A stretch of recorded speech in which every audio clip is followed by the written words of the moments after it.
Hey everyone, welcome to another episode of 10 Minutes with Boston Chris. This is episode 4. And oh my gosh, we have a huge treat for everybody out there.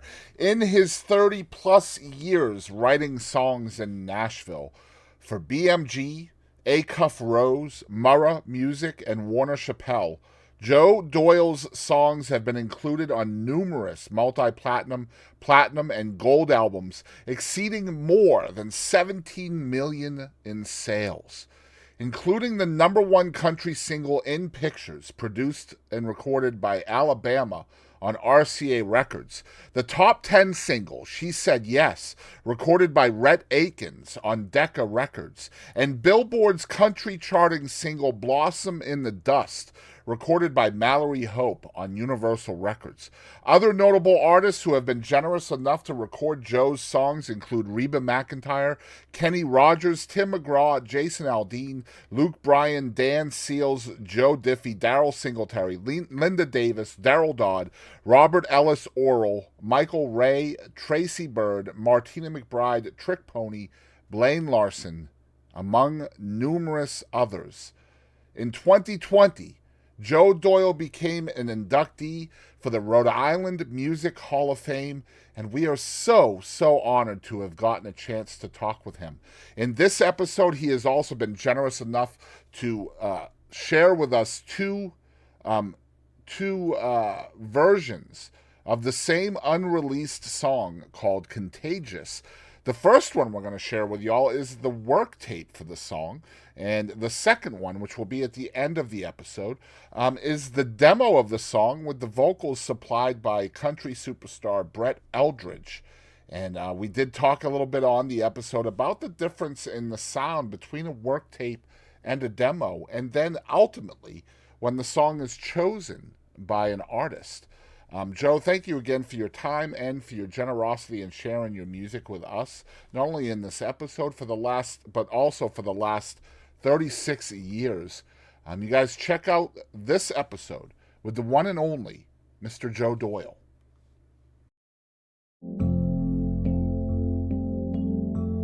Take a midday stroll down any city sidewalk. You'll see an endless stream of faces passing by.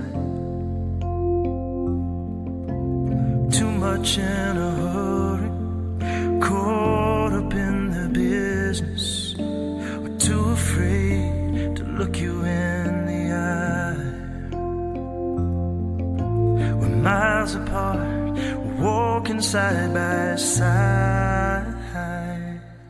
When a smile can light a spark inside a lost and empty heart, and find its way to someone else at war with who they are. It catches on and spreads just like a wildfire rages. In a troubled world, kindness is contagious.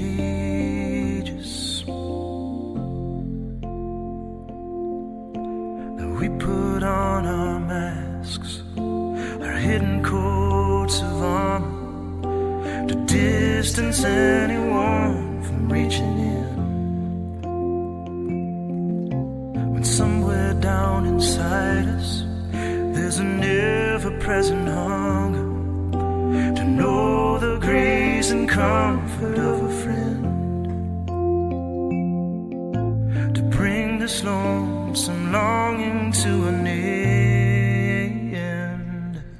When a smile can light a spark inside a lost and empty heart, and find its way to someone else at war with who they are.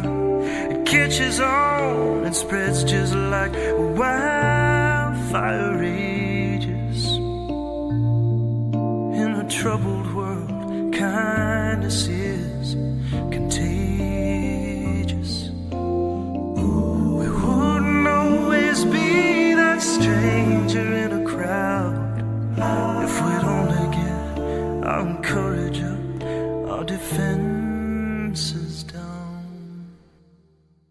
A smile can light a spark inside lost and empty heart and find its way to someone else at war with who they are. It catches on and it spreads just like a wildfire rages, and the troubled world kindness heals you, contagious.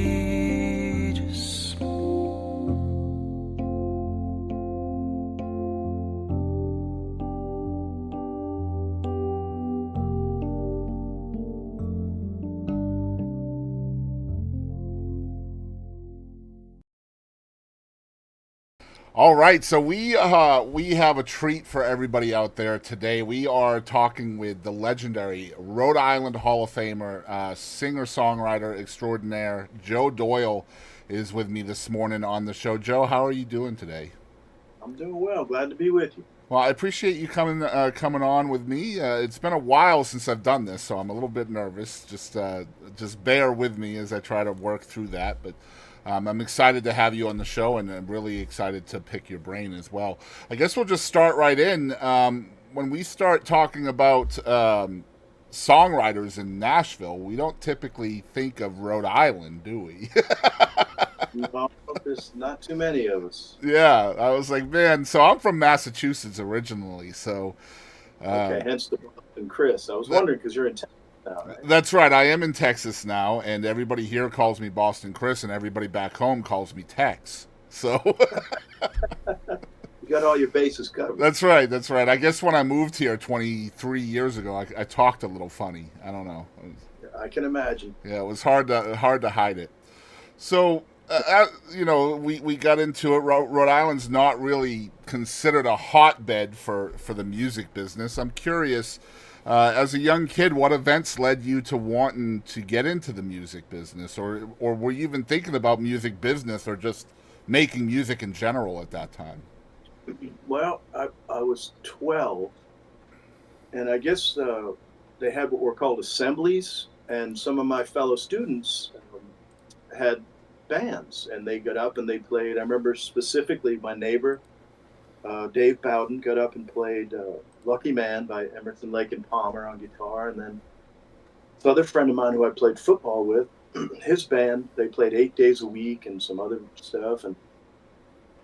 And I was at that transitional point between sports being everything, and all of a sudden I always loved music. I mean, I remember in first grade, Jonathan Edwards' Sunshine was my favorite record, and I loved Dave Loggins' Please Come to Boston, all these. But when I was 12, I saw that, and I looked over at this other kid who was on the junior high football team. I was still Pop Warner, and he had a broken something. He was on crutches and a cast, and I said, man, everybody's getting bigger, and I'm not. So I looked over, and I was like, man, I really want to do that. That's what I want to do. And then there was a Paul McCartney and Wings TV special on a Friday night, which, if you're not as old as I am, but back in the 70s, music on television was a rare occasion. Okay. I guess Don Kirshner's rock concert late Saturday nights, maybe you'd have some music. But so I remember watching that, and that really cemented the whole idea. And my brother happened to have an old Ludwig snare drum that he still has. Must be a 1960 model. Holy crap. And so I started banging on it, and then I asked my mother if I could take drum lessons. And she was always the conduit to my father. Like, I'd ask her, hey, can I take drum lessons? And she'd clear it with my father. So I started taking drum lessons, and a couple of years later started playing with these high school band or student friends. And we played the Living Room, which was kind of a pretty cool club in Providence where the Schemers would play, and anybody else that was coming through that was sort of that level of an act. We played Brown University a few times. We'd play school events where they went to school at School One, which was in Providence. So really, at that point, I wanted to be Keith Moon. I wanted to be a rock star. Wow, okay. And I didn't pick up guitar or piano until I was at Berkeley. Right.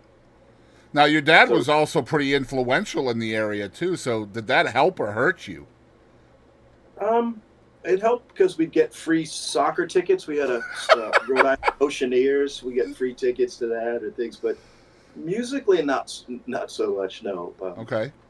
but he was a music lover, and there's an interesting story. I know it jumps ahead a little bit, but I went to Rhode Island College my freshman year because Okay. my band was still active, and I didn't want to go somewhere else, so I stayed there for a year, and it was very classical based,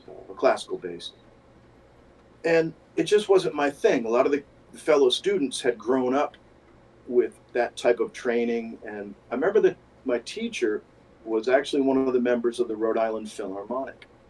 And I said to him, I said, I don't know if this is really the curriculum for me. And he said, there's no shame in chasing pop music. And I said, okay.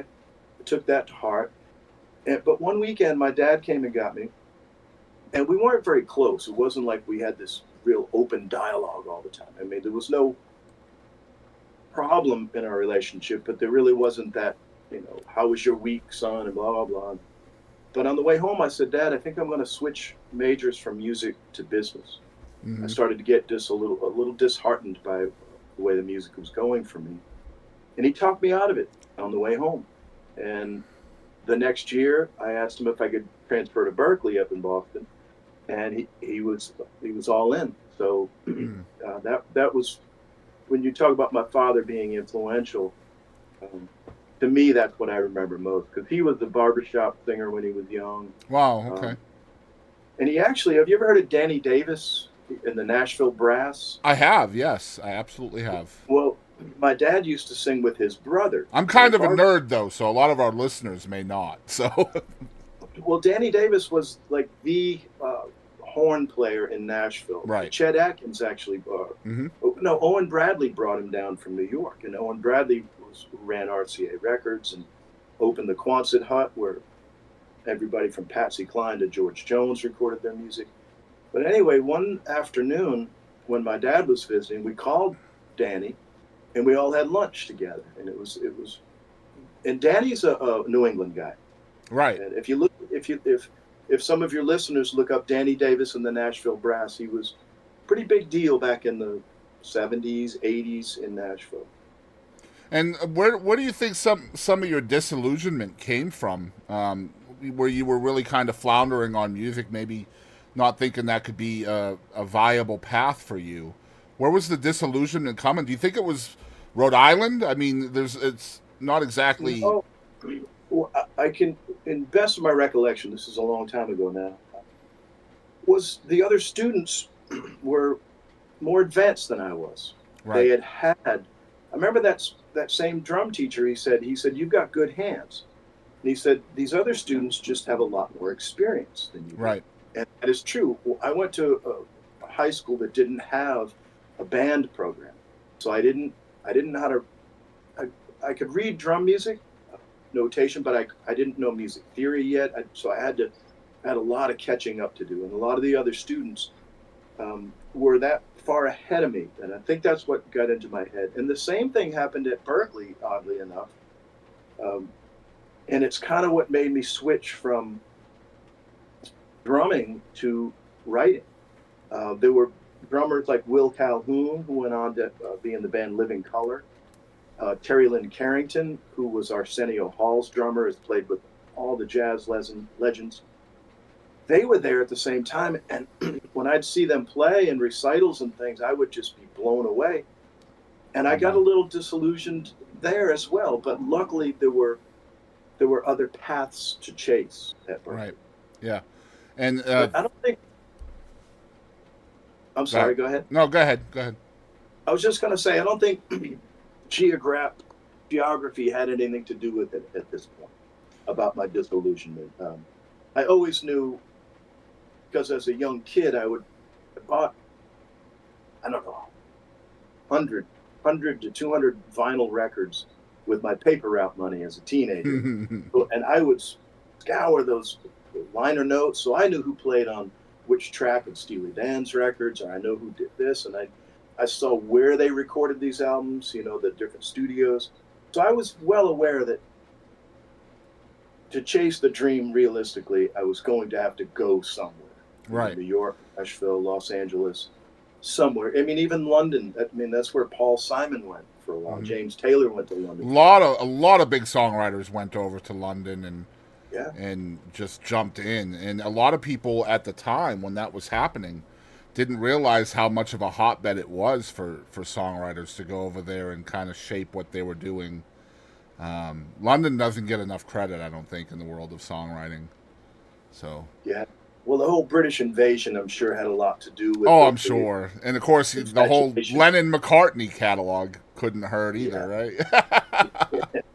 Yeah, just to name one. Yeah, absolutely, man. I'll tell you what. See the way you're like talking about, almost studying liner notes. I'm that way with the credits of a song when I see the songwriters' names. I am such a songwriting nerd, and that's why this is such a big honor to me to talk to you today. But for me, I grew up in Brockton, and we listened to WCAV, which was the only country station for, gosh, miles and miles around. And I'm probably fast forwarding a little bit here, but obviously I've told you in the past through social media that my dad's favorite song was In Pictures. He he had a young daughter when he was in Vietnam, and she was taken away from him, and so it kind of, that song really hit hard for him. But for me, my favorite Joe Doyle song might surprise you a little bit. It was This Old World on the Deryl Dodd One Ride in Vegas CD. Wow, that's going back away. That's a lot.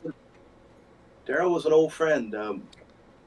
I keep in touch with him a little bit on Facebook. I saw him at a party on Music Row. Gosh, it's got to be 8 years. 8 years. I haven't seen him in about 8 years. What a great talent! And oh my gosh, man! I'll tell you what. Like I said, he was a hero of mine growing up, and I've been very blessed to be able to interview him and got to meet him in person. He kissed me on the lips, actually, when we met. Kind of a funny story, but yeah, I wanted to tell you what my favorite one. Of course, I didn't know at the time that you had wrote the song. This is much later that I learned that, but that was a deep cut too, I believe, on his album. Wasn't even a single. No, it wasn't a single. It was actually one of the only songs that Deryl didn't write on the record. Right. Yes. I think, Tom T. Hall had That's How I Got to Memphis was on that record. Right. Mm-hmm. I was thrilled. He and I were both at the same publishing company at BMG at the time. Wow. He had, I don't know if you can see that J45 to my left. Beautiful. Well, one of the producers on Deryl's album was a guy named Chip Young. And Chip played acoustic guitar on Jolene. He played for Dolly. He produced I Can Help, The Baby Needs a Daddy, I Can Help. The old Billy Swan record. He played on everything, produced everybody. His name was Chip Young. Unfortunately, lost him a handful of years ago. But he got that guitar from me because he was a Gibson endorsed artist. And actually, I wrote a good portion of In Pictures on that guitar. Wow. I wrote the other part of it, the chorus, on a Baby Grand that was in our old house in Kingston Springs. This is going back to 1992. Getting back to Deryl, Chip was the one who got Deryl his record deal over at Columbia, and then co-produced the album with Blake Chansey. I think Blake was one of the staff A&R guys, and Blake's dad, Ron Chansey, let me get this right, was the Statler Brothers producer. But Blake was his son, and he was an A&R guy. And they co-produced Deryl's record. I remember going to the studio with Deryl to hear it. They were still doing overdubs. And a guy named Shane Decker, who was one of Deryl's best buddies, we were all three hanging out, having some cocktails over at a place called the Country Club. It's no longer there. They tore it down. It's a hotel now. But we went from there over to the studio and got to hear it for the first time. I was thrilled. Like I said, Deryl's a talented guy and a super nice guy. Well, here's a question for you that just piqued my interest. So I know it's probably a huge honor for an artist to choose one of your songs. But is it more so of an honor when an artist who is known as a songwriter and writes his own music actually selects a song of yours as well? Is it more of an honor, do you think? Absolutely. I don't know if you've heard of a guy named Rory Feek. Of course, absolutely. the Joey and Rory show they had on Yes. TV. Uber talented. He and I played a show together at the Bluebird back in '96, maybe. And then he went on to have a great career, and I knew of him as a great songwriter. And he actually recorded a song of mine on his last album called "Someone Is Me" that he and Tim Johnson had produced on Kenny Rogers. No, he Great, produced great Blaine song. Larson. Sorry, thank you. He produced that with Tim Johnson on a guy named Blaine Larson who was on Right. RCA. But Kenny Rogers also recorded it. Gosh, But this story is great, man. so a few years ago, I get an email from Rory, and we weren't really friendly. I don't know how he got my email even, but he said, "Hey, we just recorded a version of Someone Is Me," and you can find people can find it on YouTube. There's a live version of him doing it, and then it's on his whatever last recording project he did. So getting back to your point about yes, it it it is a little more fulfilling knowing that that person could have easily filled that spot on the album with one of their songs. Exactly. Uh, Right. Dan Seals. I had two songs on a Dan Seals album back in '94, and Dan, of course, was a he wrote with Bob McDill. Mhm. Wrote All That Glitters Is Not Gold. He wrote so many great songs. That those two Dan Seals cuts are probably a couple of my favorites as far as the performance of them. Like I've had some real clunkers. Like I've gone to the label to hear someone's version of your song, and it's really not very good. But of course, you say, "Oh, I'm thankful, so thankful Mhm. for this. I appreciate it." Uh, and I've got some interesting stories about that kind of stuff. But yeah, the answer to your initial question is a little bit, yeah, a little bit. But at the same time, hearing a voice like Kenny Rogers singing your song or Randy Owen, I guess Randy Owen's written some really good songs in his day too. Absolutely. Yeah. Reba McEntire, who's not necessarily known as a songwriter, but hearing those legendary voices coming out of the speakers with your songs, those are really rewarding moments too. And I mean, you got to remember, and I know you know this, but I'm just saying this for our audience. Album slots are very finite. You don't get a whole lot of space for music on these albums and records and things. So, the songs that make the cut are, I would imagine. I'm not an artist, but I would imagine it's very, very important to the artist, especially if that artist is also a songwriter. Not even talking about their own art and their own creativity, but there's also the monetization side of it, where the songwriter typically makes more money off of a song if it's their own on a record. Is that not true? It is true. Those are called mechanical royalties, and Right, mechanical royalties used to be a big thing. They're not so much anymore as we know. People don't buy vinyl. They right. don't buy CDs anymore. They don't really download MP3s from iTunes. Where most people get their money nowadays is streaming, obviously, Mm, and the the streaming royalty rate is really paltry. it's Um, horrible. I'll, I'll give you an example. I had a Jason Aldean record called "Back in the Cigarette," and I looked at my BMI statement in one particular quarter, one 3 month period. It had 1,200,000 spins on Wow. Pandora. I made $28. There you go. There you go. It's time to go to IHOP, right? Yeah, exactly, exactly. Yeah, So I got a funny story. You don't mind if I tell stories too, do you, Joe? I don't mind at all. Okay. Have you ever heard of a young lady named Heather Little? I have not. Okay, so Heather has co-write credits on a couple of Miranda Lambert songs, including "Gunpowder and Lead," and Oh, she, nice. she wrote "Me and Charlie Talkin'" and a couple of other songs as well. And Heather is a friend of mine. She's from East Texas and lived in a town called Lindale. She's actually in Nashville now, writing songs for folks. But anyway, she used to tell a story where she was a custodian at Lindale High School.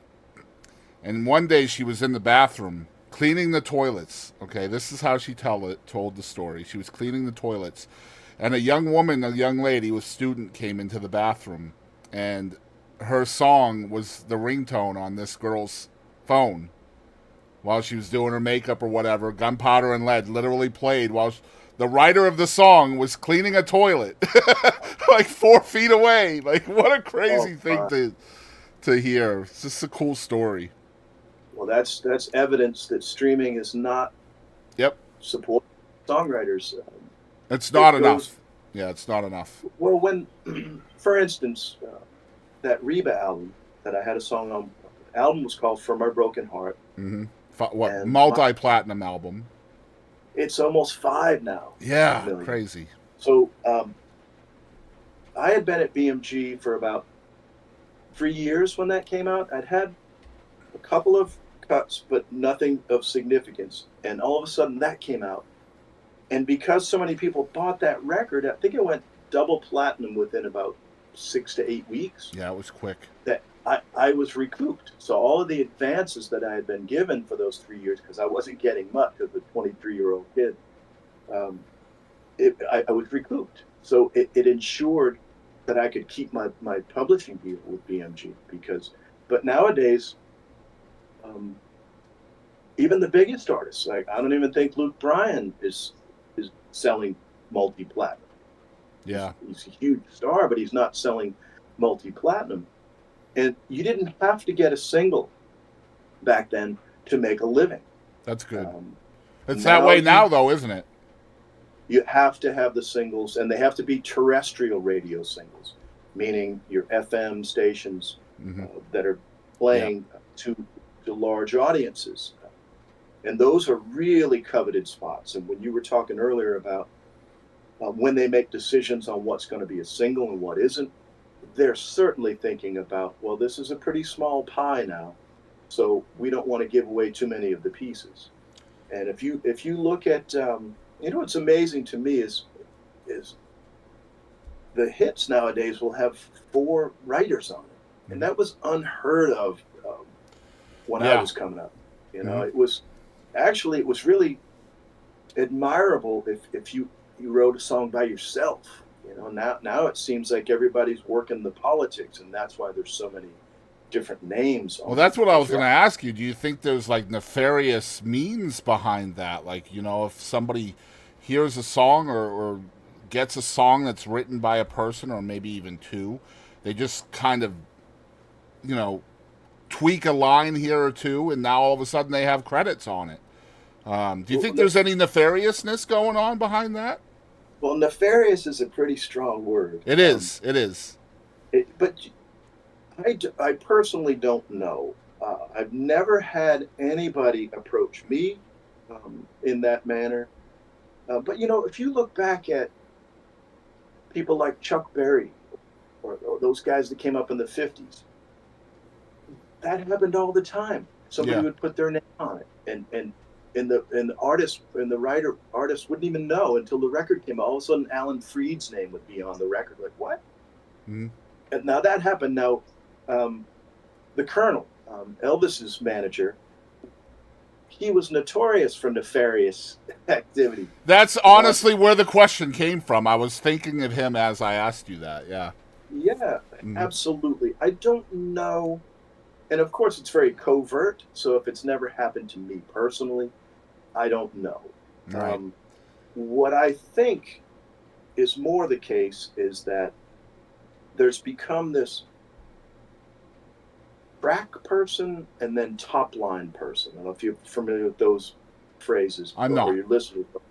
But track writers, and this has become a trend down on Music Row, is you'll have these people who will create these beds of music. They'll lay down the drum machine track, they'll lay down keyboard part, a guitar part, but they're not really melody or lyric writing. And they will go and write with writers that are melody and lyric writers. So the bed is already built for you. I've only done that once. I think it was Kelsey Ballerini. Is that I think that's one of the. Yep. She had some hits. Yep. I was writing with a friend of mine, Mike Mobley, and her producer. And it was really an odd, this is a number of years ago. he already had this track built and we were writing to it. And it was so strange because that wasn't what I was used to. I was used to sitting at that keyboard or a piano or picking up a guitar, and it all coming at once. And then we'd go in the studio, and the better of the songs that you'd written would be approved by your publisher, and you'd go in the studio, hire the pros, and go do demos. You'd do 5 songs in a 3-hour session, which was pretty nerve-wracking actually, because my songs in particular aren't your basic 3-chord songs. I don't do that on purpose. It's just the people I grew up on, the James Taylors, the Jackson Browns, the Paul Simons, their music was a little bit more complex, and that's what I came up with. Like I'll go back and I'll look at I play this if I'm just bored. I'll sit at the piano and play Buying of Roses, and I'll morph into a song called Nevermind to Lose that Joe Diffie recorded and released. And I'll look and I'll think to myself, oh, that's a secondary dominant chord. Oh, okay, that chord's out of the key. I was doing some of those things, I think, because of my Berklee experience as well. Because if you didn't get into jazz at Berklee, you were shunned. Yep. It's probably not that way today, but when I was there in the mid 80s, you had to get hip to jazz or you were an outcast, right? So we know jazz is historically a bit more complex, especially harmonically.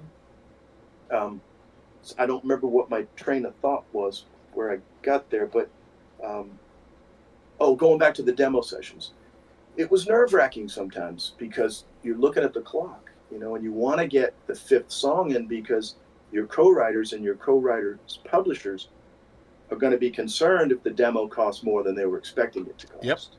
Yep. But the beautiful thing about coming up through I moved to Nashville in early '88.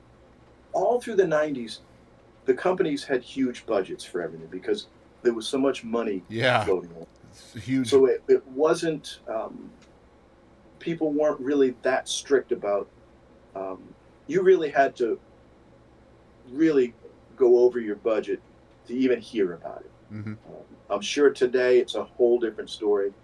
And today, so much of what gets demoed is done by the writers themselves. They have their own setups. We bought a Pro Tools setup here at the house as early as the early 2000s. But all we did was vocals. We'd go in the studio, cut the tracks, we'd bring the tracks home, and record the vocals here to save money on all that overdubbing time. But nowadays, I think most of the demoing process is done by the writers themselves. And I think that's what publishing companies really want in a writer, is someone who's self-sufficient on that end of it, so they don't have to spend extra money. Yeah, it's cutting. No, I don't want to say cutting corners. That's probably the wrong terminology, but it's definitely a cost-saving measure for sure. Let me rewind just a bit. I wanted to talk about singles. You mentioned how singles were really important back in the day, and I mean they really are to an extent today too. But with the way music is consumed now, it's so much easier to get, right, for everybody. I mean, you just click on YouTube or Spotify and it's there. Is the choice of a single, is it as important today as it was back then to be heard? I would think so. I would certainly think so, because that particular track from an album has the focus. So if you look up that art, you heard of an artist that you like, the first choice is going to come up is whatever their hits are, whatever their singles are. Yeah. You as the listener have to go delve a little deeper to go find those tracks that aren't the single. I haven't had a hit single in a while, so I don't know exactly how much one makes from a hit. I would imagine that it's still the same concept. I mean, the single has to be kind of like the hook in a novel, right? Like it has to be the one that gets people to listen or want to listen to the rest of the record. And if your hook isn't any good, then nobody's going to read the book, right? Right. It certainly gets the most exposure. The singles do. Yeah, absolutely. I would imagine so. So here, go ahead. I was just going to say, from my experience as a writer, A single, even back in the 90s, would be life-changing for you as a songwriter. Now, album cuts would provide you with an opportunity to remain at your publishing company because you were recouping, you had what they call pipeline money coming in. But the single could change your life, and it did. I had a couple of hits. They were both in the same year, and I was able to buy some land and build a house. If I didn't get those singles, I don't know if I would have been able to do that. Mm-hmm. Because the way it used to be structured is that the performance money from FM stations, from ASCAP, BMI, CSAC, are the three main performing rights organizations. Your money from the radio play would come directly to you, your share of it. So let's say you had a publishing deal and it was a 50-50 deal. 50% of the money would go to them, and 50% of the money would come directly to you in the mail. Nowadays, a lot of the companies are actually doing what they call cross-collateralization, meaning they collect your performance monies and your mechanical and streaming monies to recoup the advances they gave. Back in the day, to use an overused phrase, it was separate. So that money that you made from the radio play went directly to you. Didn't have to filter through your publisher to recoup money that you owe them, that you owed them. I see. Well, that makes sense on why singles were so important, and probably Absolutely. Still are. Let me see here. Where was I? All right. Not only that, Chris, is that it gave you some credibility on Music Row. If your song was a hit, people knew of it. If it was just an album cut, if they didn't own that album, they probably didn't even know you had a song on that. And artists would ask for you by name if you're building that kind of rep, right? Sometimes, yes. Yeah. There was a guy named Hugh Presswood who wrote Song Remembers When for Trisha Yearwood. Love it. All kinds of things. And he was kind of one of my heroes because he was at the same company I was at, and at BMG, and my friend who was the song plugger would go, "Hey, Opie, Hugh just sent his new song," and once a month he would send a demo they wrote by himself down, and he'd close the door and we'd listen to the new demo. And getting back to your question, is the producers and A&R people would put it on hold before even hearing the song yet because of the name, because of that reputation, because he had hits. He wrote what was it? The Moon Is Still Over Her Shoulder for Michael Johnson. Hard Rock Bottom of My Heart for Randy Travis. He had that run because of his notoriety at the time. You know, people knew of his name, they knew his songs, and that was because he had the singles. Yeah, yep. Here's a good question. You just mentioned on hold. Can you describe to our audience what that means? What does it mean when a song is put on hold? What it means in essence is that whoever's asking for the hold, whether it be an artist himself or herself, producer, A&R person, which is artist and repertoire, if they call the publishing company and say, "Hey, we want to put this song on hold," it means you, as the owner of that copyright, cannot, or it's not a cannot, it's not a black and white, you're going to honor that hold, meaning you're not going to pitch it to somebody else until they decide whether or not they're going to record the song. So it's kind of like they're putting it over here, like, okay, we can pretty much count on, we're going to be able to record this song, and it's not going to be pitched to somebody else and they're going to beat us to the punch, so to speak.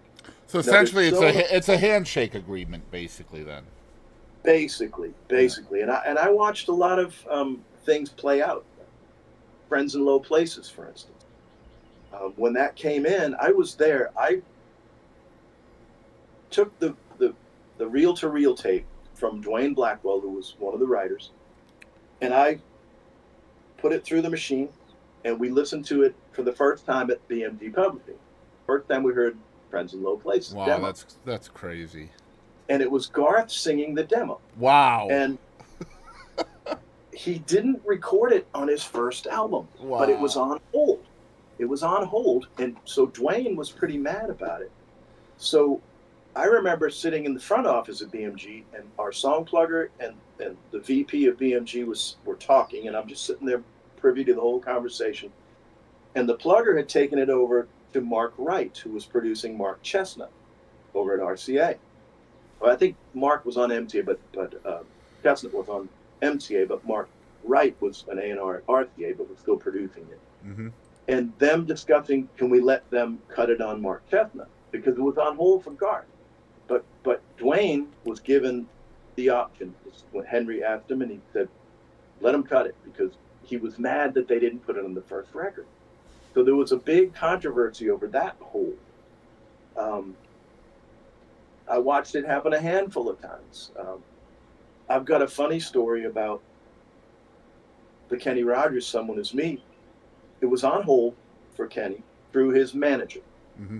His manager had played it for Kenny, and Kenny loved the song. He said, put it on hold.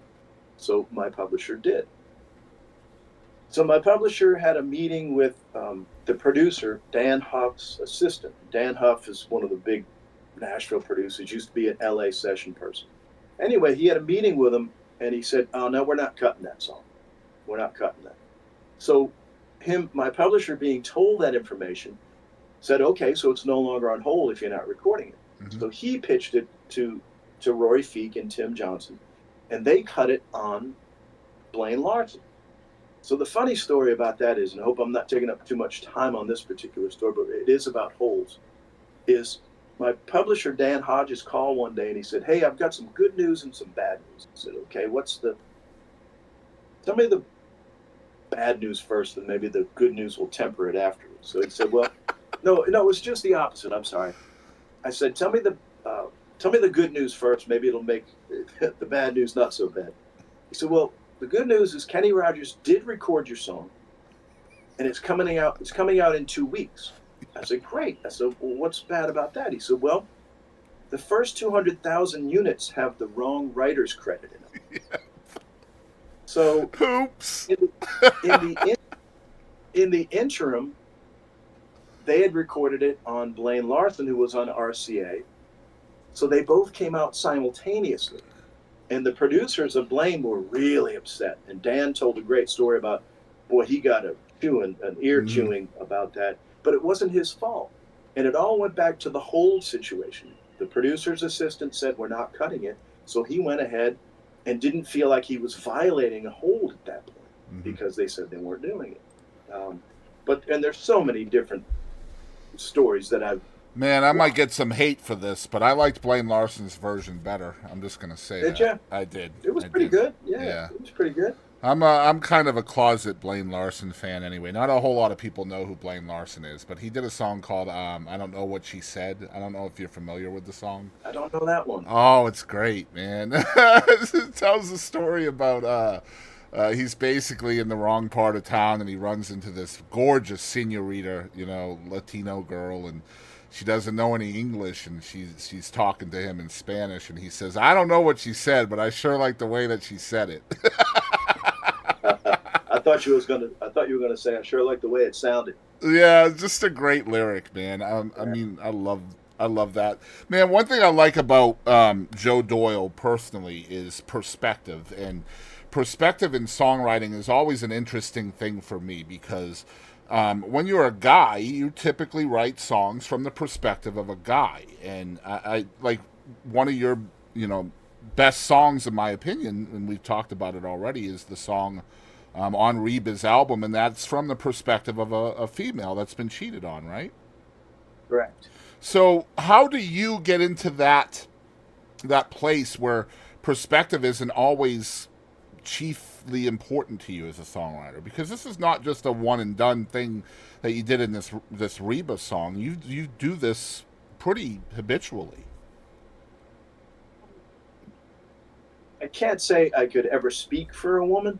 Right? I wouldn't either. Oh, but that song that you mentioned in particular was a true story. And I knew the woman who was being cheated on. I knew the person who was doing the cheating, and I knew the woman that he was cheating with. And it was easy for me to get in that headspace. there was a watering hole called Maud's Courtyard, where I met everybody from Harlan Howard to Bob Beckham to Marty Stewart to, it was just like the place to go. And so one day we walk in, and I kind of had an inkling that my friend was having an affair with the bartender. She was young, quite attractive young lady. And behind the bar was this big vase filled with a dozen roses. And I knew what was going on. So I was sitting at the front desk. Sharon, who was the office manager, said, "Hey, Opie, will you cover the phones for me?" I said, "Sure." She was a smoker, so she went outside to smoke. And I'm sitting there with my old acoustic guitar, not that one, it was a Yamaha, and the action on that thing was way up here. It was hard to play. And I was sitting there and I playing in the key of C, and I hit a C chord, and then I went to hit the F major chord. And I missed my middle finger. So it voiced an F minor chord. Mm-hmm. And I went, ooh. And I think that hitting that chord by mistake, I think was probably the reason that song got recorded. Because it has, if you ever listen to it again, the very second chord in the chorus is a 4 minor chord, which is not in the key of C. It's an F major chord. But I know that's off topic about the gender perspective. But oftentimes, lyrically, I think about what will get empathy from a listener. What will get, and I, I don't, women aren't necessarily out buying roses for men, right? So Mm-hmm. I knew that because the title was inherently from a woman's perspective. Now, it's funny that you mentioned this because I wrote this with a guy named Rick Peoples, that song, Mm-hmm. Buying Her Roses. And he was he had me by about 16 years, and he'd been in Nashville for quite a number of years. So I Tremendous, brought, tremendous songwriter, by the way. Just want to let folks know yeah, out he there. was a great guy Oh man. a great person to me to take me in as a 22-year-old kid and start writing with me. But I had a good portion of it.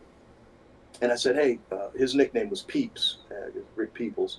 I said, Peeps, I got this idea, and I played it for him, and he liked it. So we wrote it, and he came up with the lines, I know I should tell him to leave me forever, but what'll I do if he goes?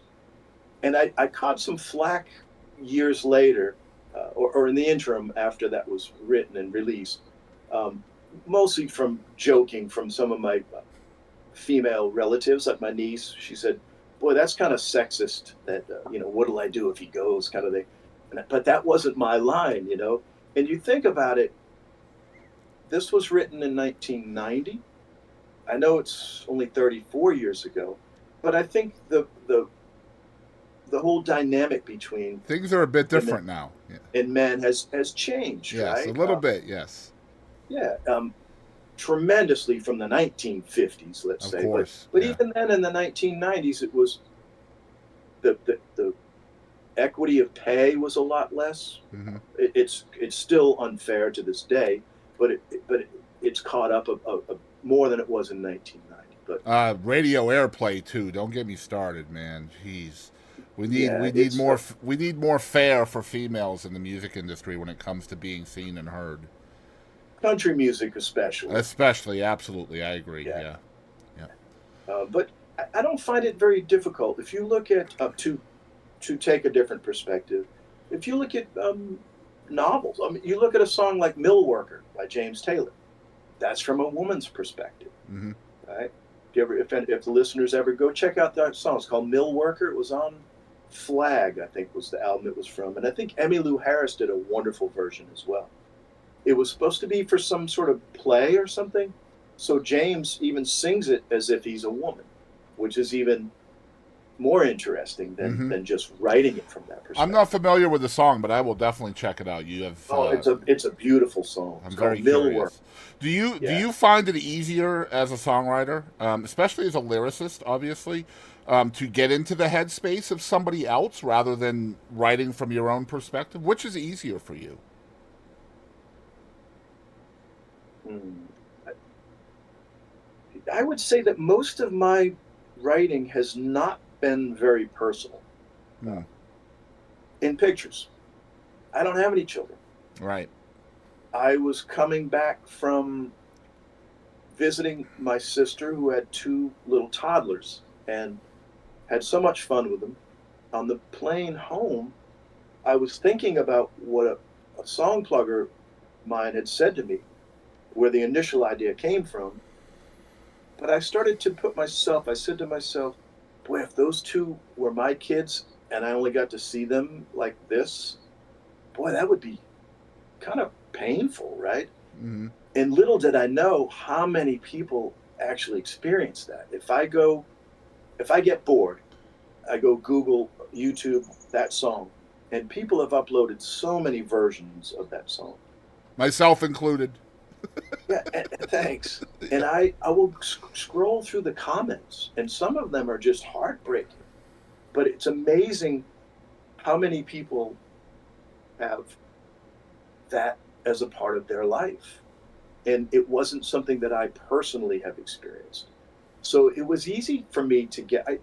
It's strange. You would think like it would have to be a real personal issue for you to really soak the emotion as a songwriter. But for me, I don't know. I can just immerse myself in it and feel for that person. I'll tell you, that's a very powerful talent that you have there for sure, because it's so Well, I hard. appreciate it. I don't have much to do with it, so Yeah, and I hear that a lot from songwriters. It's just being a conduit, and a lot of times it's right place at the right time. You know what I mean? Like just you hear a line or you see something that happens, and just follow the string wherever it goes. yeah. I do teach some songwriting classes at college level, and I always tell the kids keep your songwriting antenna up at all times. Absolutely. If you're watching a movie, if you're watching a TV show, if you're reading a book, if you overhear a conversation, you overhear something someone said. There's so many things that back in the cigarette was from an anti-smoking commercial. Hmm. And Um, inspiration doesn't care if you're listening. It really doesn't. no, no. What was it? A song called "A Rose from Another Garden," which Dan Seals recorded, was from dialogue from a TV show called "In the Heat of the Night" with Carol O'Connor, Yep. Great show. and there was something being said, and I went, "Ooh!" And like I said back to in pictures, I walk in my plugger's office one day, and he's got this picture of his son on the mantle. And I looked, just making conversation. I said, "Boy, that kid's getting big." And he said, "Yeah, I'm watching him grow in pictures." Hmm. And I went, "Ooh," and I didn't say anything. I came back after that trip and wrote the chorus. And I remember sitting at that baby grand piano. I'd written the chorus, and I went, "Ooh, that's a pretty good verse." I didn't know it was the chorus. I thought I had just written a verse. Hmm. So once I figured out it was a chorus, I went into the office and I said, "Hey, I hope you don't mind that I wrote this with something you said to me." So I ended up giving him a third of the song, kept 2/3, but I wrote that one pretty much by myself. Well, So that was very, very kind.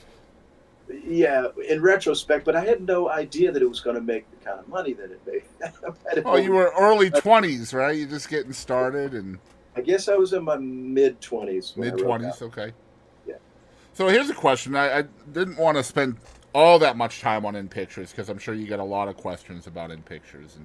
But one thing that In Pictures is a prime example of with your songwriting is relevancy, right? And every single human on this planet experiences certain relationships that everybody's going to experience, or nearly everybody. And I mean, being a father or a mother with a child is one of those relationships. And this song is relevant today. It'll be relevant in 150 years because of those relationships that we all experience, or most of us anyway. Is that part of the strategy, or when you're writing, is trying to be as relevant as possible? Now I don't think that far in advance. I just go with what the idea lays out in my mind. That's an interesting question because I don't believe I've ever really strategized quite that way. Well, one thing that I read about you is someone is me, is Yeah. a song that you were trying. I don't know where I read it, but you were saying that you were trying to make the dilemma in the song to be as open ended as possible. You didn't want to be specific about whatever it was that these people or you needed to change. I read that you were talking about how to make sense so that it's something that we can actually change. Otherwise, if it's too specific, then more people won't be able to, gravitate towards it. Well, there's my answer is twofold to that. What you probably read was when Josh Keir and I were writing that song. Josh has gone on to be one of the most successful songwriters in Nashville, but he wasn't at the time. But I remember specifically talking with him about what we were going to put in our verses. And we made the conscious decision to, let's say, something that someone could actually visualize themselves fixing, Right. right? If you talk about a swastika sprayed on the overpass, someone can get up there and clean it. Mm-hmm. If we're talking about the baseball field is covered in weeds, someone can actually get a lawnmower and go cut it. If we had made the verses about world peace or Mm-hmm. ending world hunger or Right. these types of things, it's not as easily done or comprehended how an individual could actually do that, And right? that's the strategy I'm talking about right there. That's super That, smart. yeah, no, here, no, like I said, it's going to be a twofold answer. The other aspect of this is if you look at that chorus, it just says, someone should do something about it. How hard could it be? Mm-hmm. Someone should do something about it. Maybe that someone is me. Every semester that I teach a songwriting class, I give the students that chorus. And I ask them, what is the most important word in this? And it's the it. Mm-hmm. Someone should do something about it. It. Yep. What is it, right? Open ended. And I have them write verses about whatever they feel that there's a problem somewhere that needs to be done. So when you hear a chorus like that, let's say you didn't hear my verse about um, there's aluminum cans and cigarette butts lining the sides of the street, blah, blah, blah. Most people just hear somebody should do something about it. They hear that part, right? Mm-hmm. So they could extrapolate that chorus to anything that they want it to mean, right? Um, so I guess there's a bit of strategy in that, but um, to me, it's more subtlety than what drives the writing of the song. Okay. Because it would seem to me like the more people you can reach, the more people that a song is relevant to, the more successful you're going to be as a writer, I would think. Yes, the more resonance it's going to have Right. and continue to have. So was there one moment in your career? We're talking over 40 years now, almost. It's 36 this year. 36 years. Was there one moment, one success or failure, or one song or other event in your life that made you reflectively think, "Hey, you know what? I've made it. I've done okay." Hmm.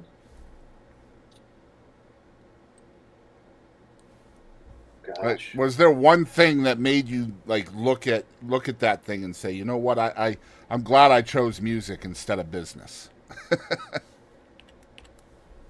It was probably the year that In Pictures and She Said Yes by Red Akins were hits on the radio. And here's this still sticks in my mind. There was a guy named Larry Henley, and Larry wrote "Wind Beneath My Wings." Mm-hmm. He was the singer on "I Like Bread and Butter" back in the. So we were all hanging out at that same place called the Country Club, and they used to have these telephones hidden in the benches. If you lifted this wooden little piece of wood, there was a telephone underneath you could use. So I called home to check messages on my Codaphone, because we don't have anymore really at all. So I got the message from Little Texas's producers, who I knew, and they left a message saying, "Congratulations, you jumped our record. You went from 3 to number 1." Wow. And so I went back to the gathering and I said, "Hey, guess what? We go number 1 tomorrow." And Larry happened to be part of the little group that we were in. And he goes, Opie, I thought you were just the tape copy kid. So it was one of those moments like, oh, these guys that were my heroes, all of a sudden, I wouldn't say they respected me now, but there was a little bit more of like, hey, welcome to the club kind of Yeah. thing. Mm-hmm. And that was probably the year that happened. Because people would know the songs, right? Mm-hmm. I'd go somewhere and someone would say, hey, heard your song on the radio today. And I didn't mean it to be um, snarky, and they said, which one? And I was literally asking the question, Mm-hmm. not, um, so That's a nice problem to have. yeah, I wish I had had that more in my career, but I can't complain. There was a style of music that I wrote, and unfortunately, beats per minute was always a little slower than what radio normally plays. If you looked at radio play, even back then, you'd get a ballad or a slow mid every 8 or 10 songs. The rest of them would all be up tempo, Mm-hmm.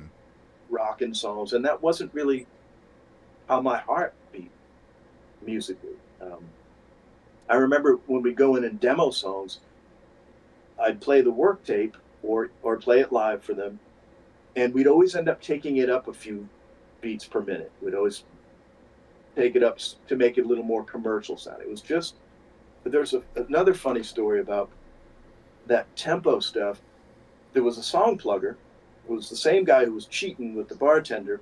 He used to have this knack of he'd take a demo, and we used to have what are called VSOs, very variable speed oscillators on the old, Okay. because back then you would use reel to reel, quarter inch, and you'd make a cassette copy to go pitch the song. He got into this habit. He'd speed up the demo on the VSO and then pitch it. But what happens then is it's not in tune with 440 anymore. Yep. It changes the key as well. So I wonder how that worked out when they played those demos, when they actually recorded the master recordings. They'd all be going, what key is that in? They'd have to like figure out, okay, so we got to do it at that tempo, but we've got to change the key. But now with Pro Tools and all that other software, you can change the tempo and it doesn't Mm-hmm. affect the key. You can change the key, it doesn't affect the tempo.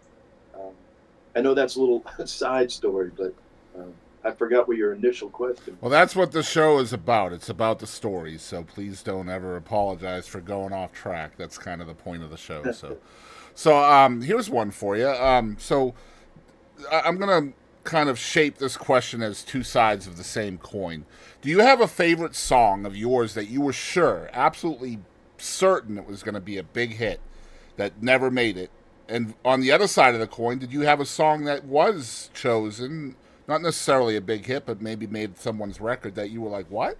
Because you're talking about clunkers earlier. So, like, both sides of the coin, was there one that you thought would be a hit that wasn't, and one that was that you didn't think would be? Well, let me answer it this way, because I've never been one of those writers that goes, I wrote a smash. Right. I wrote a. I've always been very skeptical of my own creativity. I have an idea of which ones are better than others for sure. Um, I've never had the good fortune of. I mean, people may disagree with me, but I've never had the good fortune of having any of my clunkers find the light of day. Okay. Like I said, somebody might disagree with me, but on the other hand, yes, there's some. For instance, there's a song. I didn't know if it was going to be a big hit, but I knew it was one of my better songs that I've written. I went into the studio, had a guy named Craig Young on bass. He's like killing it now. He's playing on everybody's stuff. A guy named Kenny Greenberg who plays on all the records, and a few other guys. So I played them this song called "Kindness is Contagious," which is on my Reverb Nation page with Brett Eldredge singing the demo. Oh my Brett is a gosh. fantastic singer. But this was the first time it ever happened in my whole career. Both Kenny Greenberg asked for a copy of my work tape, as did Craig Young. Craig Young was going to England to work on a project with Paul Carrack, who Paul sang In the Living Years for Mike and the Mechanics, he sang Tempted with Squeeze. He wanted to play it for them to record. Kenny wanted a copy for his wife, who was a very successful artist as well. And neither one of them ended up cutting it, but I was very aware that it was a good song, and that like solidified when two of the session guys wanted a copy of the work tape to go play for somebody. And then there's been other instances where I thought, oh, this is definitely going to find a home. And sometimes you'd get, like, I had a Martina McBride cut that's still sitting in the can and never came out. And that album went on to sell 3 million copies. Mm. It just didn't make the record. And another song, Joe Diffie, same thing. Joe did release one, but didn't release this other one called It's Just a Memory. Another guy named Mike Walker on DreamWorks ended up recording it with Don Cook, who was the same producer. But I knew that from the demo, which is also on my Reverb Nation page, called It's Just a Memory, and there was a guy named Jason Sellers singing the demo. And Jason, fantastic talent. He was an artist on RCA. He also has written some hits, but one of the best singers ever. I just knew that one's going to find, its way to radio, and it never did. You just never know. It's funny you say kindness is contagious. One of my logos, I've been a full-time content creator for a few years, and one of my logos it says love is contagious.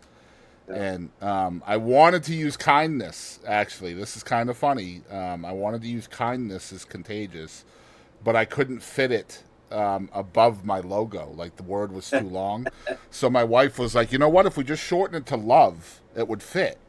And I was like, okay, we'll do that. So, like, when you just said that, I got the biggest goosebumps on my arms. It's crazy. Well, you missed out on the alliteration between the kindness and contagious, but love's contagious as well. Yeah, and this all started because a lot of my content creation success came during COVID, and so much strife and division and all of that, and I just wanted a message that was above all of that. You know what I mean? Like, kindness is effortless too. Like, it doesn't take any effort to be nice to somebody. You know?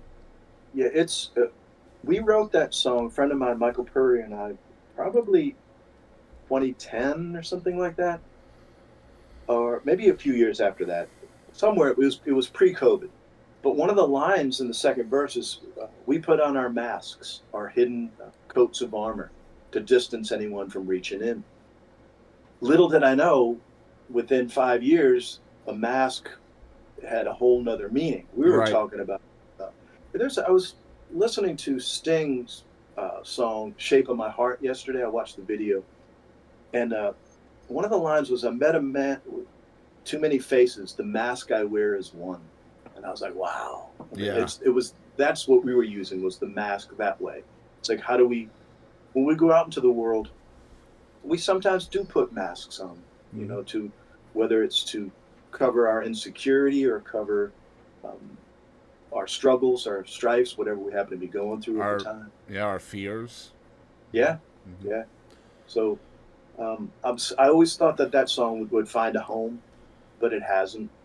And is there anywhere to listen to it? Is it out there somewhere? Oh yeah, it's on my Reverb Nation page. Okay, I will check it out for sure. Pages, yeah. Yeah, I will definitely check it out. All right, I only got a couple more for you. I don't want to keep you too long, and I appreciate your time, Joe, very, very much. No problem. So I've got like maybe 2 or 3 more questions. These might be a little longer winded. Who knows? But over 36 years, you've had a lot of different hats. You've been a drummer, you've been a guitarist, a keyboardist, a stage performer, songwriter. Now you're a music teacher. You've done all of these things. Has there been a favorite thing for you? Is there something that you've done that was your favorite thing to do out of all those things? I would say writing. And it's not easy, but it's so rewarding when you create something that you enjoy playing for years. Like, I play songs when I sit at the piano or pick up the guitar that they stand out to me. Performing, I used to be terrified when I first got started in Nashville. I was terrified to get up there and play. Um, and the funny thing was, Buying Her Roses, like you were talking about earlier, it's from a woman's perspective, but it was the first song that I had that people might know. So I was like, I don't want to get up there and sing from a woman's perspective, you know. Yeah. Now Awkward. I actually enjoy performing now. I actually went home for my induction ceremony into the Rhode Island Music Hall of Fame, which I'm really proud to be a member of. Congratulations, by the way. Thank you. I appreciate it. Mm-hmm. And I got to play 3 songs with this band that's also in the Hall of Fame up there. They were one of the biggest bands when I was a kid. Lowell George from Little Feat was going to produce a record on them because they'd opened for him on one or two of his shows, and unfortunately he died heart attack. But 3 of those guys they're about 13 or 14 years older than I am. But I got to get together with them, rehearse at the drummer's basement, and then play on the show with them. And that was probably the first time I've ever played and fronted a band. Wow. All of my performing experience has always just been me, maybe one accompanist. And this was fun. But it's like a train that's going behind you. Like when you're up there by yourself, if you forget a lyric or something, you can play the guitar lick for a second, then you get back to it when you want to. Mm-hmm. But it's like a train behind you going. You got to make sure you're up to speed. I enjoy that now. I just went and played a handful of shows in Helen, Georgia, as part of the Alpine Songwriters Festival. I used to play the Bluebird twice a year. I put together a show. Drumming, I haven't done anything drumming wise since I was a teenager, and I love that. That was a lot of fun as a kid. Probably less so for your parents. Well, unfortunately, we rehearsed at my house. One of the funniest stories was I was playing this benefit show in Clearwater, Florida, and my dad lived close by. It was at a place called the Ruth Eckerd Hall, and the lead singer of Cheap Trick was the headliner, and then myself and a few other writers were the opening act because we did some workshops that morning and everything. Anyway, I'm up there, and it's my turn. I'm standing there, and all of a sudden I see my father coming down one of the aisles. And he points at me, he said, he started out as a drummer. That's why I can't hear anything today. And so the whole crowd started laughing. I looked at him, I said, he'll be here all week. Try the veal, you know. But the funniest part of that is somebody caught the picture. I've got a picture of my father pointing at me as he did that. And unfortunately, we lost my dad 2016. He was 92. Wow. What a memory. But going back to your initial question, I love teaching now. I miss it. So I'm actually going to put together a 4-week Zoom class that people can join. And it's very inexpensive. And I cover the material that I cover in my college courses. I miss teaching that much that I want to do that with my free time this summer. So that has become a really... if people are interested in that, where can they go to find out more about it? Send me an email at joedoylesongs@gmail.com. Okay. So JOEDOYLESONGS@gmail.com. Okay. And I'm also on Facebook. If anybody wants to find me there. Are you still selling CDs from your email? I can from my email, yes. I got hacked by some scammers. So my PayPal, which I had as a payment method to order from my website, because my website is joedoylesongs.com. Right. I got hacked, and luckily I didn't lose any money. They tried to take a good chunk of money, but my PayPal account got suspended because of it. I've got to look into reactivating. But if somebody would care for a CD, they can always let me know via my email address, and I'd be happy to send them one. I've got 2 CDs, one Song for Sammy. And if you go to my website... I am very interested, by the way. I would like... Yeah, okay. I've got, on my website, I've got one of the pages on there has the 2 albums, and Right. it'll tell you which songs are on there. Mm-hmm. And these are all demos that we produced, and some of them are the ones that were pitched to the artist that they ended up recording. And what I tell people if they're interested, I always found this fascinating as a kid at school. Somehow I came across some demos of hits to listen to the difference between the demo and the record. Sometimes it was a completely different take on it. Sometimes it was almost a mirror image. The Reba album, perfect story about the demo compared to the master. My demo of Buying Her Roses was a ballad, like a power ballad. Mm-hmm. Reba was very famous for that at the time. And so we demoed it with a woman named Dana McVicker. And Dana was a fantastic singer. She had a record deal as well. She came in, sang the demo. I'll never forget walking into Studio 19.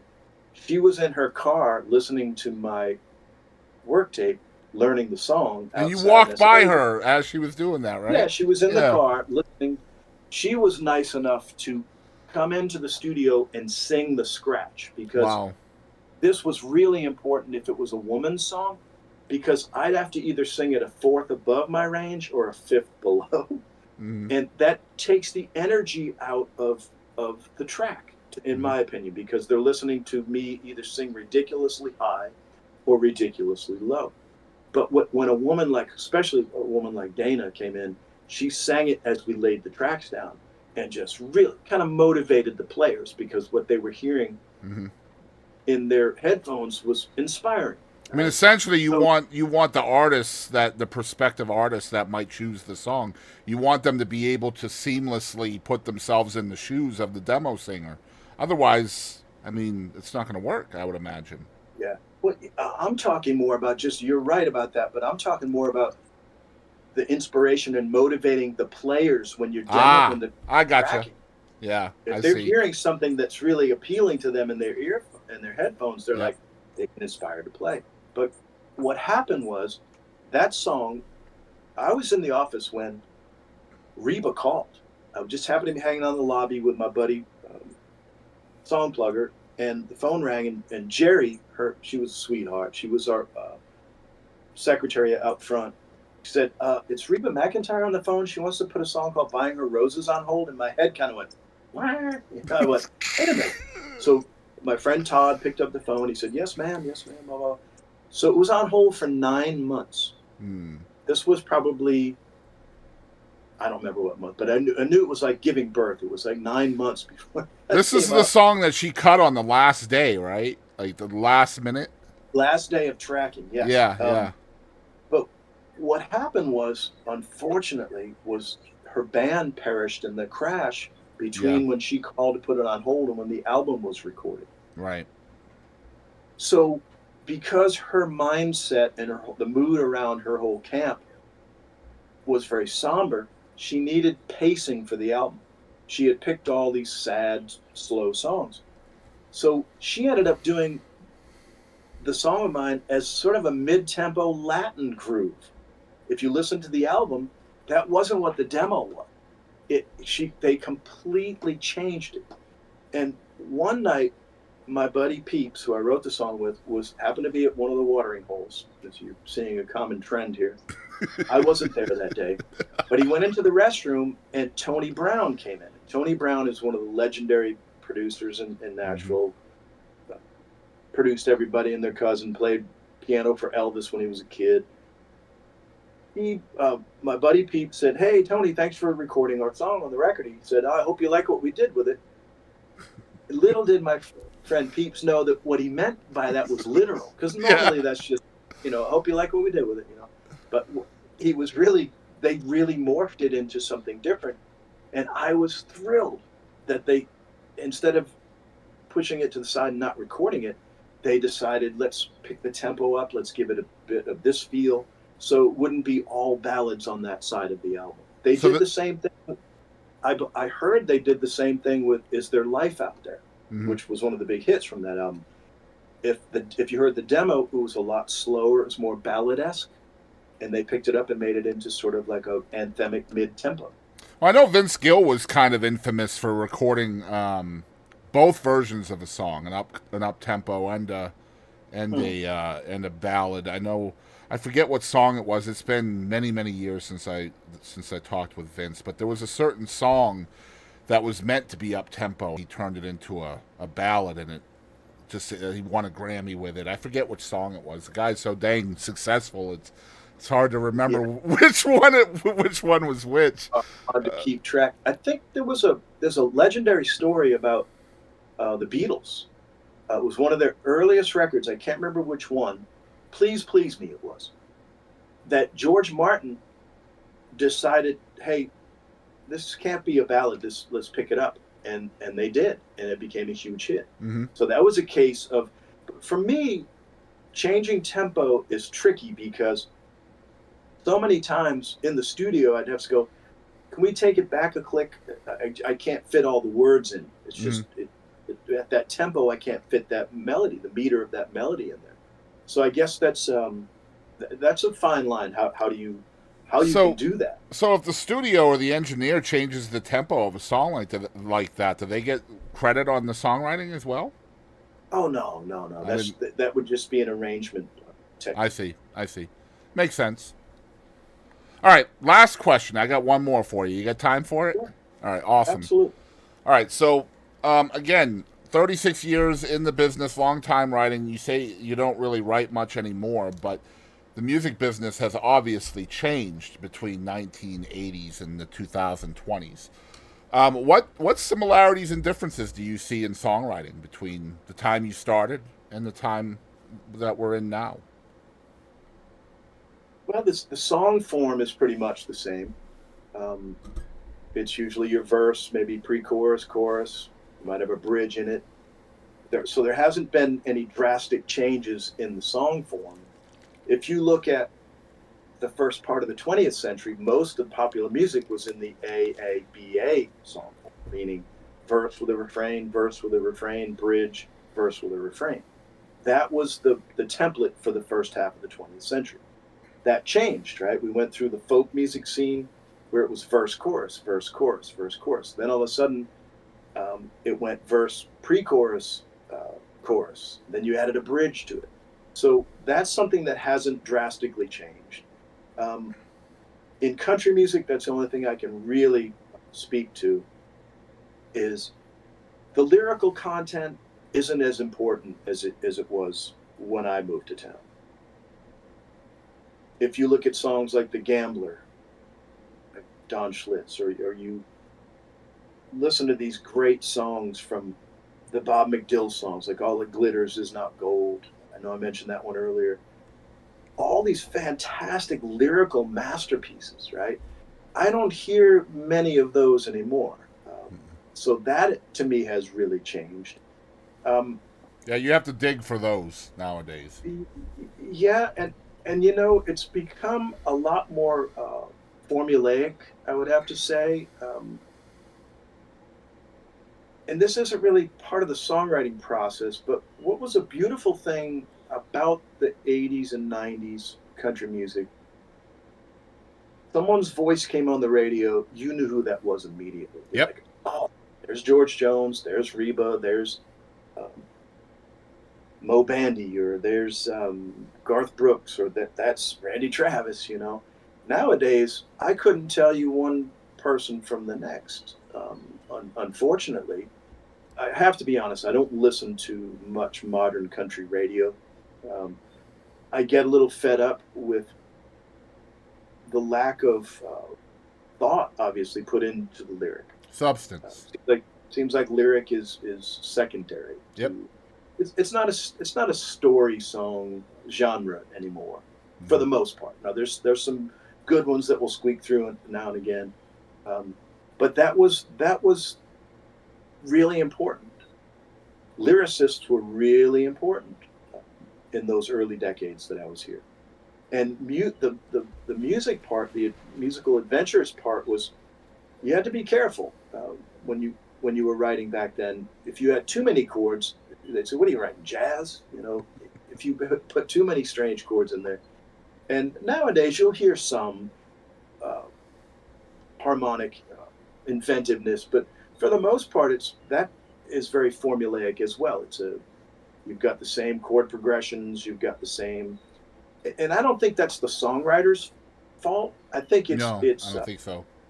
I think it's when radio was consolidated, when they have these playlists now that are so controlled by people that don't know anything about music, are making the decisions and making the publishers and songwriters fit that music into this little funnel to go out there. I'll tell you a quick story. I had a single called "Blossom in the Dust," which was on a girl named Mallory Hope, who was a fantastic singer. She had a semi-hit. Ours was a single. We got into the 40s, and then the label just kind of didn't support her the way she needed to be. But I remember watching it in the early weeks. So I'd get online and I'd look at the different radio stations to see who had added the song to their playlist. And I was not paying attention for a second, and I looked and I went, "Oh, I thought I had switched radio stations." So I hit the back button, and went, "It's the same format. It just had different call letters." Yeah. So yep. it was owned. The Seattle station and the Atlanta station had the same playlist because they were owned by the same company, and they had the same program director or directors that were making those decisions.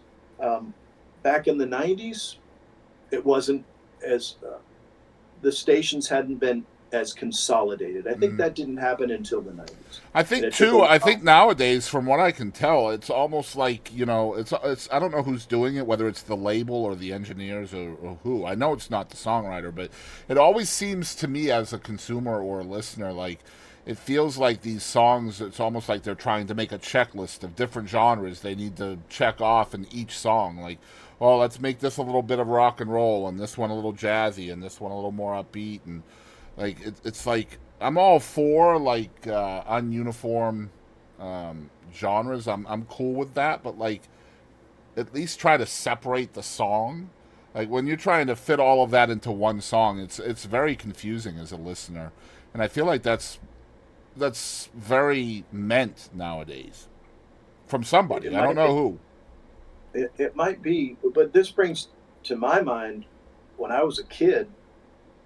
I'd listen to pop radio, and it would be so diverse. Yeah. I'd hear Queen, and then I'd hear Paul Simon, or then I'd hear Bee Stevie Wonder. Gees. You'd see Bee Gees on there, and like everything was. And I think, from what I've been told by folks older than me, and I think it might have been Sting. I was watching an interview. He was talking about the BBC radio, and they were even more diverse. Like they'd play Beethoven and then the Beatles. Wow. Then they'd play something Hank Williams. It was really, and I think that's what's missing, is that diversity.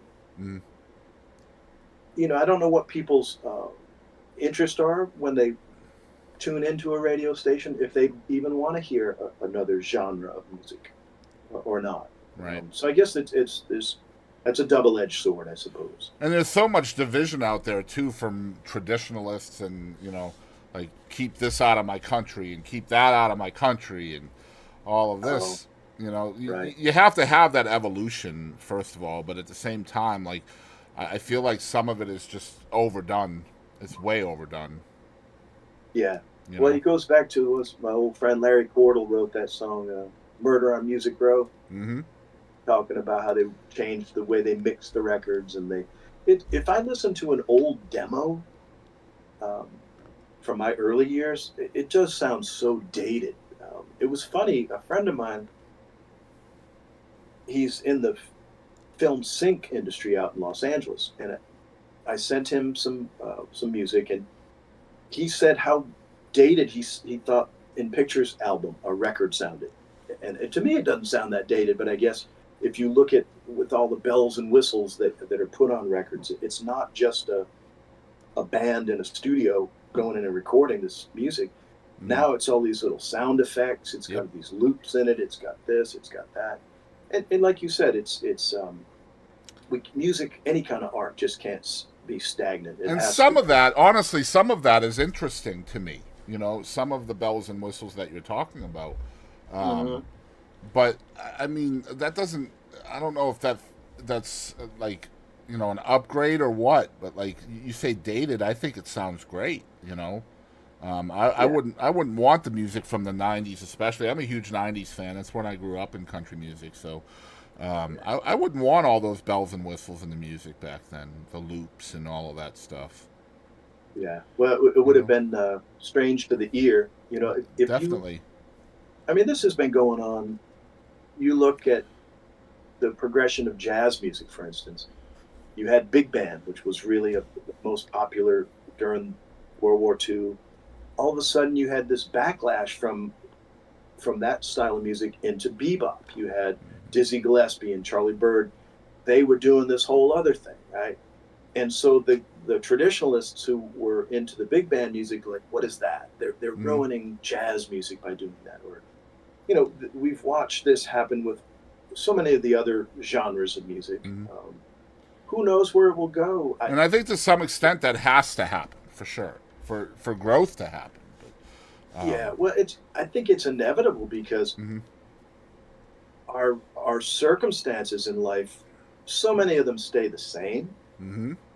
our human existence, but so many of the peripheral, our surroundings have really dramatically changed. And that's going to, of course, find its way into the music that's being composed, recorded, released. Um, Yep. I, That's it's who knows? I I hope that we can find a way somehow to put monetary value back on music where our artists and our composers can be fairly compensated and mm-hmm. make a living so they don't have to do something else. In order, like your friend who was custodian when she had a hit on someone's ringtone.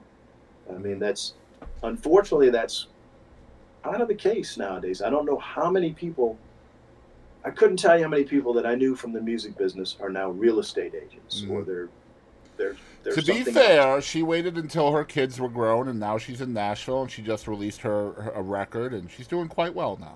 She's doing quite well. Good, good, So good, you should good. check her out, though, Joe. Her name's Heather Little. I think you would enjoy her. Now, did you post something this morning about an interview? But I went to try to find it, and I didn't remember that was her name, but I was going to listen to it. Well, Is it on? so I started another podcast other than this one that we're on right now with a young lady named Katie Lynn, who is she's a friend of mine. She was on America's Got Talent, and when she was 12, like she's super young, but she's a friend of mine. And so I decided, you know what, I did this interview style thing for, gosh, man, we did like 370 something episodes. I mean, I've interviewed a lot of folks, and I quit it cold turkey for a while because it was so hard to sell advertisement and market it and all of that stuff, and it was just eating into my day too much. And but anyway, I decided to give it a break for a while. I never thought I'd come back to it, and but my problem is I'm too inquisitive, man. Like I have to know, like, oh man, what was the feeling for that song and all of this. So like my creative juices were flowing again, so I decided to go with this. But in order to kind of jumpstart myself into this, I started something with Katie called the Chris and Katie Show, and all we're doing is just talking about relevant topics, where it's just basically a talk show where the two of us talk about whatever's happening. Like we talked about Randy Travis and AI, and we talked about the new Johnny Cash stuff that's coming out, and but yeah, album reviews is going to be one of the things we do, and Heather Little's album was one of the things we talked about, and that's probably what you saw. Oh, okay. Yeah, Yeah, I want to try to check it out, try to find it. If you could send me a link maybe to it. absolutely, and it's going to be the same YouTube channel and the same Spotify channel as this podcast, so Okay, there'll be some overlap, so to speak. Maybe overlap's great. not the right word, but yeah, man, when I do something, I jump all in. Well, I'm glad you did because you have some insightful questions. Oh, I appreciate that. Thank you so much. This next question is not going to make the air. I'm just curious. Have you ever heard of Yankee Jack? I have not. So Yankee Jack was a friend of mine when I was a kid. He was really more friends with my parents, but he was a pretty well known. I want to say regional band from Massachusetts. Okay.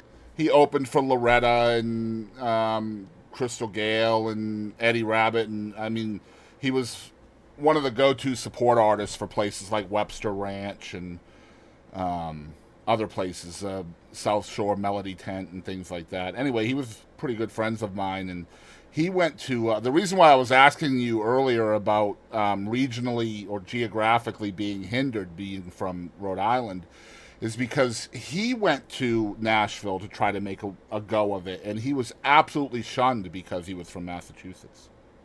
Wow. How long ago was that? I want to say it was around the same time that you were there, probably mid 80s to early 90s, maybe. Hmm. Wow. Might have been a little earlier than that, maybe early 80s.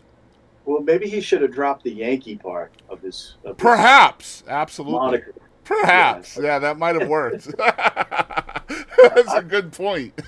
Well, this is a true story. When I got together with Red Akins to write, she said yes. We were sitting in this office on Music Row, and he's from Valdosta, Georgia, and he's a real Civil War buff. So we're writing, and I came up with the line, "They lit a flame with a match that God had made." And I'll never forget, he looks up from his guitar and he goes, "You Yankees are good for thumping." I swear to God, I remember it to this day, and this is 30 years ago. That's amazing. Yeah, maybe by having the moniker Yankee Jack was probably not the best career move. Probably wasn't smart. His last name, he was Italian too, and his last name was very, very Italian, if you know what I mean. Well, so many of those people. I had a friend. I never even knew this. A friend of mine I knew him as Mike Anthony, and Mike Anthony wrote for Don Kirshner back in the Brill Building days, back in Manhattan, and he wrote a song called "Poetry in Motion" with Johnny Tillotson. And I always knew him as Mike Anthony, but when I was looking him up one day recently, because there was a picture of the group of us at BMG, and he's in the back of the picture, it made me think of him because we lost him a good long time ago. When I looked up, his real name was a really Italian name, and a lot of those people changed. Like, and people of Jewish heritage did that a lot. Like Barry Mann, who was one of the most successful songwriters ever. Yeah, that's not really his last name. He changed his name. To take away, unfortunately, there weren't many Italians. There was I don't know if you ever heard of a guy named Gene Pastilli. Gene wrote "Too Gone, Too Long" for Randy Travis. Okay, great song. He wrote "Sunday Will Never Be the Same" for Spanky and Our Gang from the 60s. Wow. He was from Hoboken, and he was an Italian, but he didn't change his name. Everybody still knew him as Pastilli. He was known as the Hoboken Cowboy back in the day because he was from Hoboken, New Jersey. Well, it's funny, long story short, but Yankee Jack ended up down in Key West, Florida as a he had a residency on Duval Street down there. He played the same club for like the last 30 years of his life, or maybe it was 20 or 25 years. But yeah, got divorced, moved down to Florida, and just raked in the money on Duval Street, just playing forever. Which town in Florida was that? Key West. Oh, Key West. Okay. Yeah. Well, there's a lot of Yankee transplants in Florida. Oh, so of course, yeah. Not too many in Texas, though, I've noticed. Yeah, Nashville was pretty provincial place back in the 80s when I got there. It was funny. A lot of people thought I was from California because Berkeley, they were thinking other spelling, the school out in California. Yeah, the reason why you made me think of that is because Jack had written a song about Music Row. I forget what the name of it was now, but then of course the internet's not going to tell me. Is he still alive? He's not. He passed away a few years back. But he ended up kind of morphing into like a Jimmy Buffett kind of vibe. Very interesting. Yeah, very interesting kind of songwriter too with his song titles. One of my favorites was, I swear to God, this is a real song, Joe. It's called "I Can't Get Over You as Long as You're Still Under Him." Oh, wow. Yeah. And so Wow. the end of that song is the songwriter, or the whoever the song is in the perspective of, ends up basically murdering his wife and her lover. Nice. And the Nice. end of the song is they're buried together and she's forever under him. That's a trap. I don't know if you ever heard of a guy named Paul Kraft. I'm not Paul sure. he wrote Brother Jukebox. Brother Jukebox. That was Mark Chestnut, right? Was that Mark Chestnut? He did a version. Somebody else, maybe even a bigger version than that. He wrote "It's Me Again, Margaret" for Ray Stevens. He wrote a bunch of hit songs. So you're right. Keith Whitley did a version of that as well. Yeah. Paul was over here at the house one time years and years ago. We were trying to write a song, and he had this song called "So I Can Get Over You," which kind of made me think of it. But his was "Bend Down, so I can get over you." You know, you're riding that high horse, blah blah blah. Yep. I thought that was funny, but I never thought about the other one. That's getting a little risque. He was very risque, and I'm not going to talk about some of his other tunes, but Yankee Jack is another cool one that you should look up. Well, Joe, I appreciate your time, man. Thank you so much. Yeah, I appreciate it. That was it's fun running through the old memories. So appreciate it. And your memory is spot on. It's much better than mine, I can tell you that. Yeah, so far so good. You're lucky.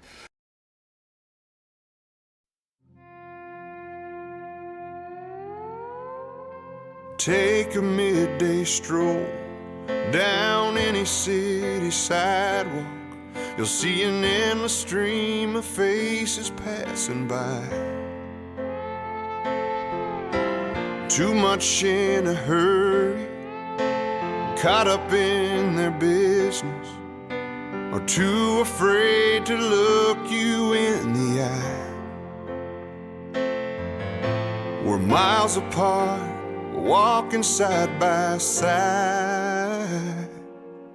When a smile could light a spark inside a lost and empty heart, and find its way to someone else at war with who they are. It catches on and spreads just like a wildfire rages. In a troubled world, kindness is contagious.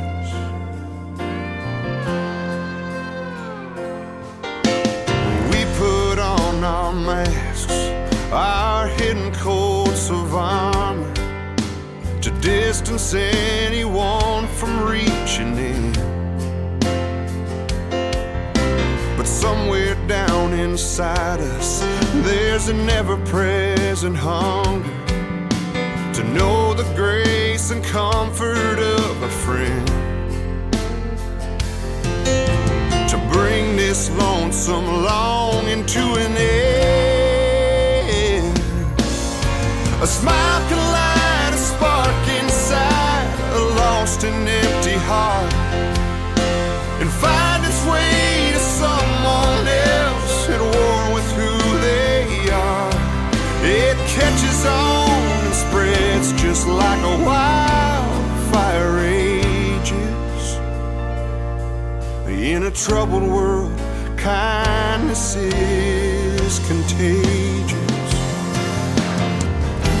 We wouldn't always be that stranger in a crowd if we'd only get our courage up, our defenses down.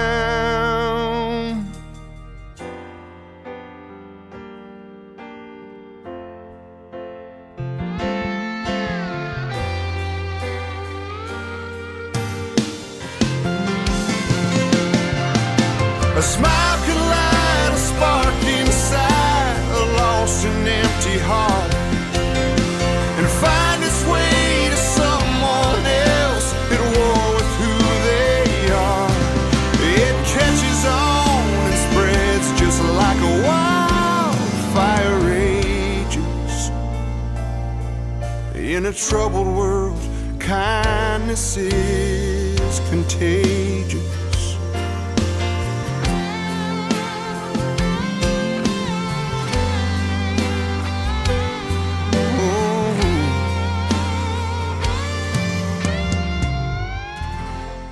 Man, what an incredible, incredible experience this hour and a half was with Joe Doyle. Just an incredible human being.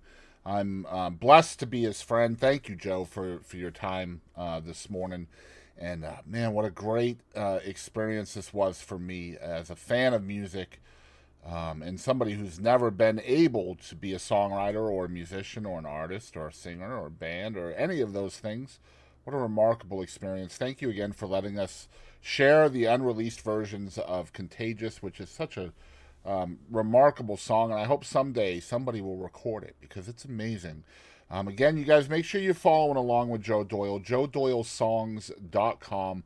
And again, guys, get in on that Zoom class that Joe Doyle is offering. You can find out more information again about that at joedoylesongs at gmail.com. Take the out of that. The is not part of that.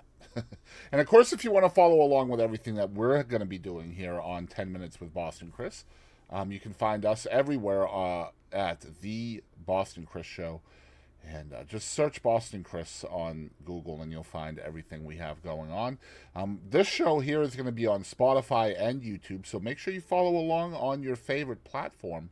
Hit the follow button or the subscribe button, which is free. And again, I will catch you on the next one. Thank you for watching or tuning in.